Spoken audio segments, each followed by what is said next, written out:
নমস্কার বন্ধুরা, কেমন আছো তোমরা সবাই? আশা করছি তোমরা সবাই খুব ভালো আছো। আমিও খুব ভালো আছি। তো চলে এসেছি আজকে আর একটা নতুন ভিডিওর সঙ্গে। তো দেখো, তোমাদের সঙ্গে শেয়ার করতে চলেছি আজকে আমাদের একটা ভাগ্নির বিয়ে, সেই বিয়ের ভিডিওটাই শেয়ার করতে চলেছি। তো দেখো এখানে ডেকোরেশনটা কেমন হয়েছে। বাইরে এটা হচ্ছে বাইরের গেটটা। তো দেখো ভিতরের ডেকোরেশনটাও এখন মানে দিনের বেলা তো ঠিক ঠিক সেভাবে বোঝা যাচ্ছে না, রাত্রে লাইট জ্বালালে আরও সুন্দর দেখা যাবে আশা করি। তো দেখো এখানে ছাদনাতলাও রেডি হয়ে গেছে। আর ছাদনাতলায় যে আলপনা দেয় সেই আলপনাও দিয়ে নিচ্ছে। এইটাও আর একটা ভাগ্নিই হয় আমাদের, মানে যার বিয়ে তার দিদি এটা।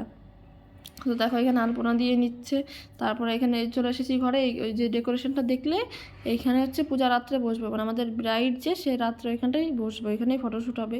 তো তার সামনে বৃদ্ধির কাজও শুরু হয়ে গেছে। আর এদিকে শুনতে পেলাম ব্যান্ড পার্টিও চলে এসেছে, যেহেতু একটু পরে জল সইতে যাওয়া হবে। তো আর এখানে হচ্ছে রান্নাবান্না, মানে পূজারি আর একটা জেঠুর বাড়িতে রান্নাবান্না হচ্ছে পাশেই। তো দেখো এখানে সবাই চিংড়ি মাছ বেছে নিচ্ছে। আবার এইদিকে দেখি কি, যে আমাদের যে বড়দি ছিল সে যে গিফটটা দিয়েছে সেটাও চলে এসেছে। বড়দি মানে হচ্ছে পূজার বড় মাসি। তো তারা যে গিফটটা দিয়েছে, আলমারি গিফট করেছে, সেই আলমারিটা চলে এসেছে। আর এইখানে যে আমার ননদ যে আংটিটা গিফট করেছে, সেই আংটিটা নিয়েই আমার ওই তাওই মশাই যাবে আশীর্বাদ করতে ছেলেকে।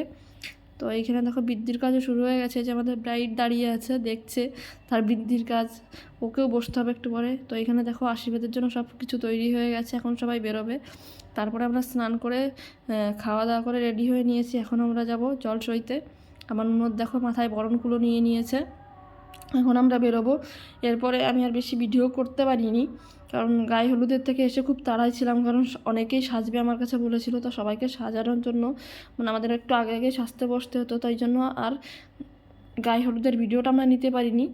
তো এই ভিডিওটা এই পর্যন্ত রাখছি, দেখা হচ্ছে রাতের ভিডিওর সঙ্গে।